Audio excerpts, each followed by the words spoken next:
નમસ્તે. ધોરણ 11 chemistry chapter number 2 પરમાણુનું બંધારણ.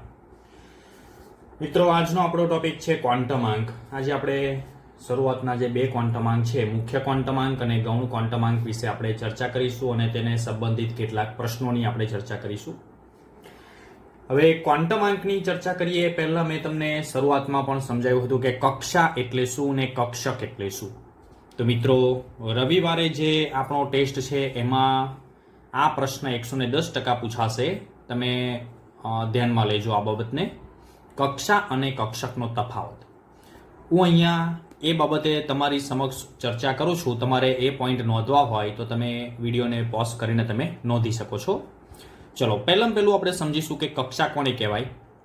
તો પરમાણુના કેન્દ્રની આસપાસનો જે વર્તુળાકાર માર્ગ છે કે જ્યાં ઇલેક્ટ્રોન પરિભ્રમણ કરે છે તેને કક્ષા કહે છે.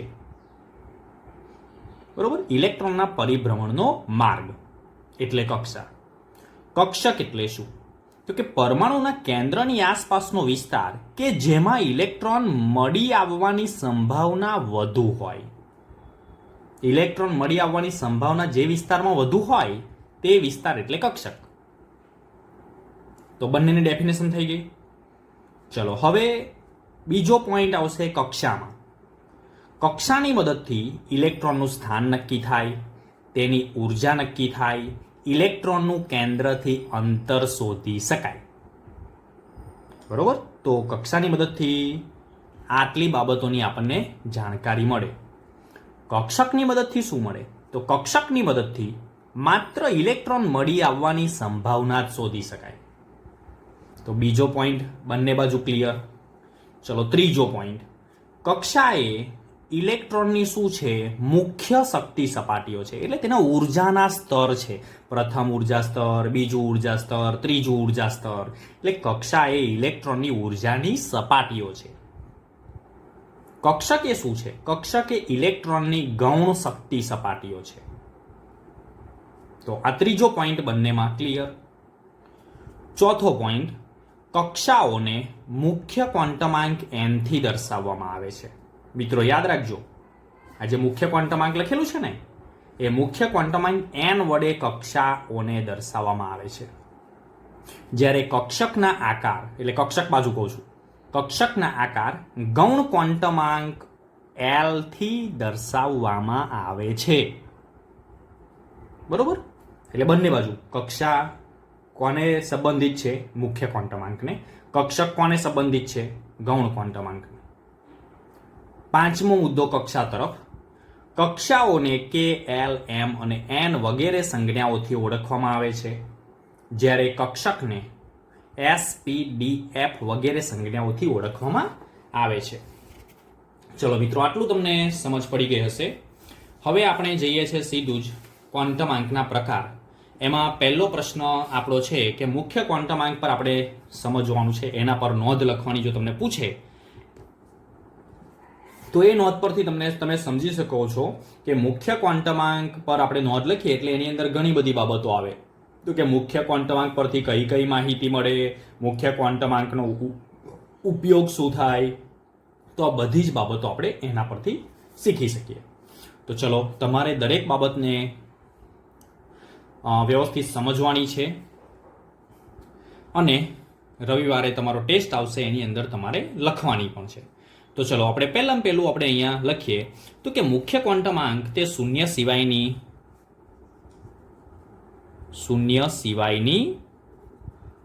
ધન પૂર્ણાંક સંખ્યા છે. ધન પૂર્ણાંક સંખ્યા. ઓકે, ચલો, એ જ રીતે તમને ખબર છે શૂન્ય સિવાયની એટલે 1, 2, 3, 4 વગેરે આવે. ત્યાર પછી મુખ્ય ક્વોન્ટમાંકને n વડે દર્શાવાય છે. શાના વડે મિત્રો દર્શાવાય છે? n વડે. બરોબર? હવે બીજી એક વસ્તુ, તો મુખ્ય ક્વોન્ટમાંક એ મુખ્ય ક્વોન્ટમાંક શું દર્શાવે છે? તો એમાં મુખ્ય ક્વોન્ટમાંક તમને કહી દઉં, અહીંયા સમજાવી દઉં. તો ધારો કે મિત્રો આ કેન્દ્ર છે, તો કેન્દ્રની આજુબાજુ આ એક પ્રથમ સ્તર હોય, બીજું સ્તર હોય શક્તિનું, ઇલેક્ટ્રોનની શક્તિના જુદા જુદા સ્તર હોય, ત્રીજું સ્તર હોય, ચોથું સ્તર હોય, તો આવા જુદા જુદા શક્તિ સ્તર એટલે કક્ષા. તો આ કક્ષાઓને આપણે નામ આપીએ છીએ. પહેલું સ્તર હોય તો એને n બરાબર 1, આને n બરાબર 2, આને n બરાબર 3, આને n બરાબર 4. એ રીતે જુદા જુદા શક્તિ સ્તરને nની વેલ્યુ વડે આપણે દર્શાવવામાં આવે છે અને એ વેલ્યુ 1 થી શરૂઆત કરવાની, એટલે કે શૂન્ય સિવાયની ધન પૂર્ણાંક સંખ્યા. બરોબર. હવે જો અહીંયા આગળ ધારો કે ઇલેક્ટ્રોનના ચોથા શક્તિ સ્તરમાં હોય તો nની વેલ્યુ વધે છે 4, તેમ ઇલેક્ટ્રોનની શક્તિ વધે. કેમ મિત્રો એવું હોય? ઇલેક્ટ્રોનની શક્તિ nની વેલ્યુ વધતા કેમ વધે છે? તો કે તે કેન્દ્રથી દૂર હોય એટલે કેન્દ્રનું આકર્ષણ ઓછું હોય એટલે એની શક્તિ જળવાઈ રહે છે. બરોબર, એટલા માટે. તો અહીંયા આપણે મૂકીશું nનું મૂલ્ય વધે છે, nનું મૂલ્ય વધે તેમ ઇલેક્ટ્રોનની શક્તિ વધે છે. બરોબર.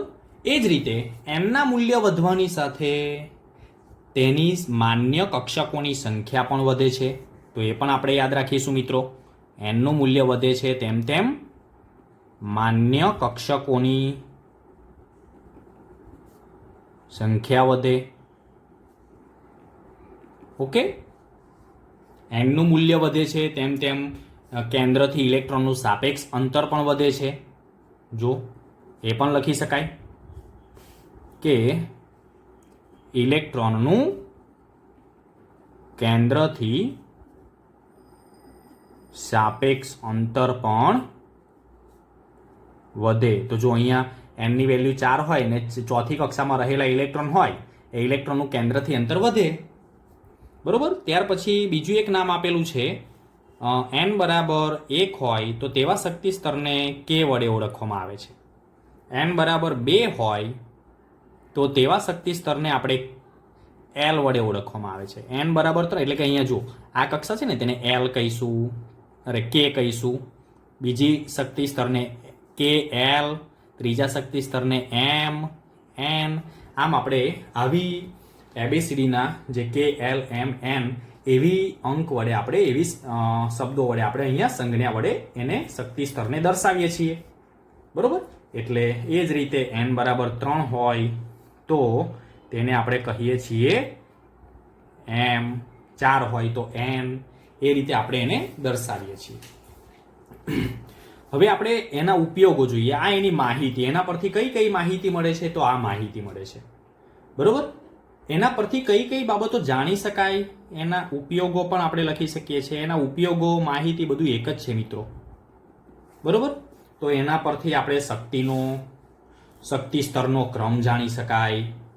તમે નોંધ કરતા રહેજો. બરોબર. એટલે અહીંયા હું લખું, ચલો, શક્તિ સ્તરનો ક્રમ જાણી શકાય. એ જ રીતે જે તે શક્તિ સ્તરમાં આવેલી કક્ષકોના પ્રકાર જાણી શકાય, ઇલેક્ટ્રોનની શક્તિ જાણી શકાય, ઇલેક્ટ્રોનની શક્તિ પણ જાણી શકાય છે. પછી જો n² ના મૂલ્ય પરથી, n² ના સૂત્ર પરથી શું કરી શકાય? તો શક્તિ સ્તરમાં કુલ કક્ષકોની સંખ્યા, એટલે કે અહીંયા જો 1 માર્ક્સની અંદર મારે પૂછવું હોય તો પૂછી શકાય, જે તે શક્તિ સ્તરમાં રહેલી કુલ કક્ષકોની સંખ્યા જાણી શકાય. બરોબર. ધારો કે હું તમને સમજાવું. ચલો, ધારો કે ત્રીજું શક્તિ સ્તર છે n બરાબર 3. તો n બરાબર 3માં કુલ કક્ષકોની સંખ્યા મારે જાણવી છે.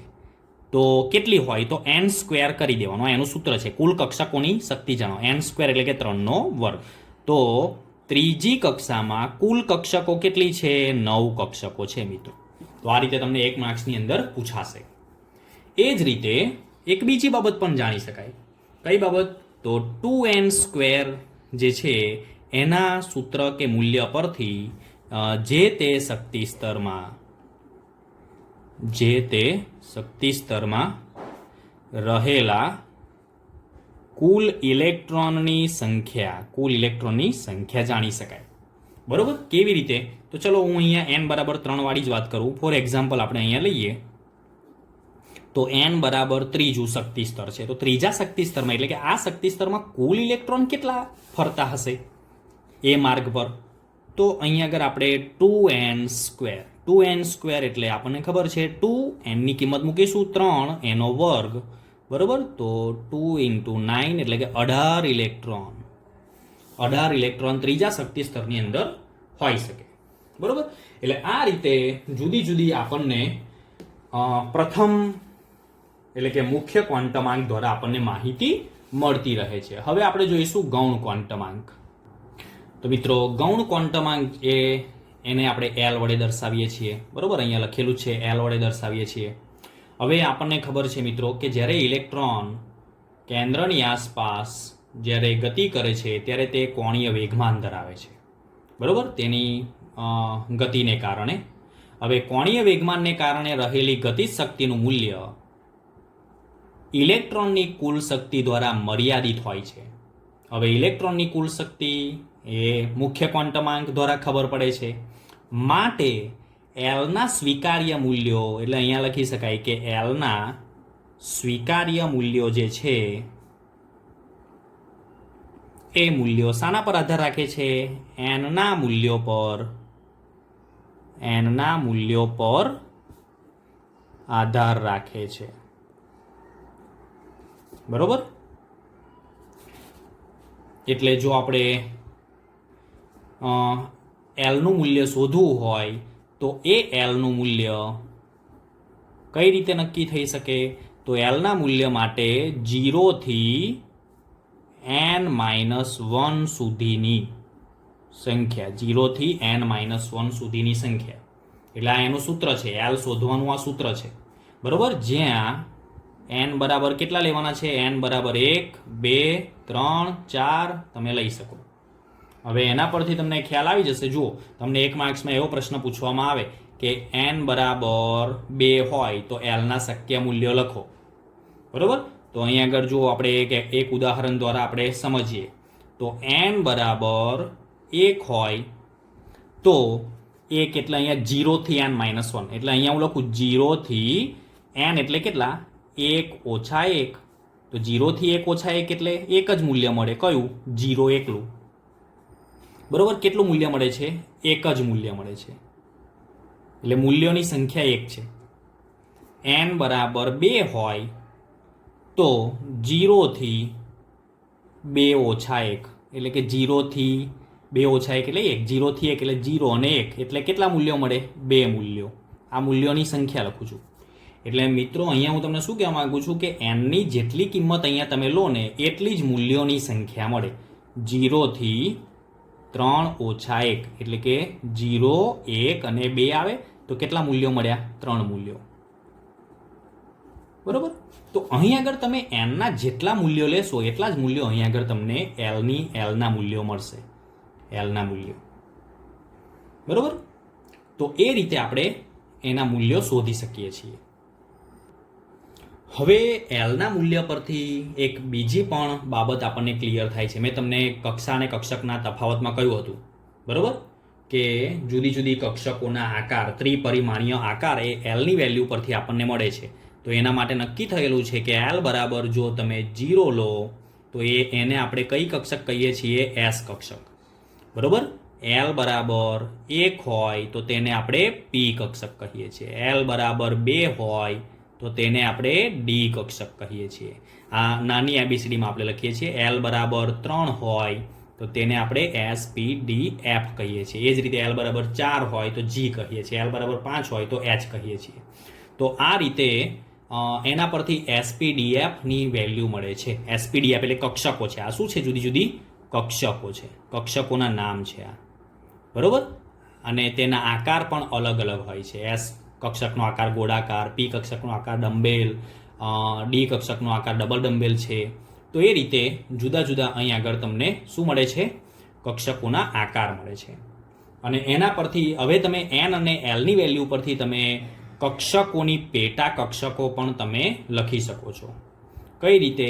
તો હું તમને એક પ્રશ્ન અહીંયા આગળ એવો આપું, સમજો ધારો કે n બરાબર 3 માટે એલના શક્ય મૂલ્યો લખો અને તેના પરથી કક્ષકો લખો. તો જો n બરાબર 3 છે, n બરાબર 3, તો એના પરથી એલના શક્ય મૂલ્યો કયા આવે મિત્રો? તો 0 થી n-1 એટલે કે 0, 1 અને 2.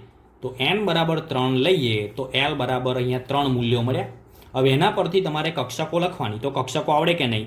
તો પહેલાં જો કક્ષકો લખવા માટે આપણે શું કરીએ છીએ, આ રીતે તમને ખબર છે પહેલાં આપણે કોઠા આ રીતે બનાવતા હતા નાના હતા ને ત્યારે. તો અહીંયા પણ એ જ રીતે અંગ્રેજીની અંદર ધારો કે વાક્ય બનાવવું હોય તો કેવું આર, ઇઝ, ધે, વી એનો ઉપયોગ કરીને. તો અહીંયા જો પહેલું આપણે એલ અને એન અને એલ બંનેનો ઉપયોગ કરીને કક્ષક આપણે બનાવીએ છીએ. તો અહીંયા 3 તો આપણે લખીશું જ, એનનું મૂલ્ય આગળ લખીશું, એલનું મૂલ્ય પાછળ, એટલે કે 3s. s બરાબર 0 એટલે સોરી એલ બરાબર 0 તો એને આપણે એસ કક્ષક કહીએ છીએ એટલે 3s. એ જ રીતે અહીંયા આવશે 3p, અહીંયા આવશે 3d. આમ આ રીતે જો આપણને પ્રશ્ન પૂછાય કે n બરાબર 3 માટે એલના શક્ય મૂલ્યો લખો અને તેના પરથી કક્ષકો લખો, તો આ રીતે આપણે એની કક્ષકો લખી શકાય. બીજું આપણે અહીંયા વધારાનું લખવું હોય તો એ પણ લખી શકાય કે એસની કોઈ પેટા કક્ષક નથી, પીની પેટા કક્ષક છે કેટલી? 3 પેટા કક્ષક. હવે આ 3 પેટા કક્ષક માટે તો કયું આગળ કયો ક્વોન્ટમાંક એને આધાર રાખે છે? તો એના પછીનો ક્વોન્ટમાંક આવશે ચુંબકીય ક્વોન્ટમાંક. એટલે જો 3px, 3py અને 3pz. એ જ રીતે ડીની પાછી કેટલી છે? તો ડીની પણ 5 છે. એ પણ તમે આવી રીતે લખી શકો છો મિત્રો. બરોબર? તો આ રીતે તમને પ્રશ્નો પૂછાય. Thank you.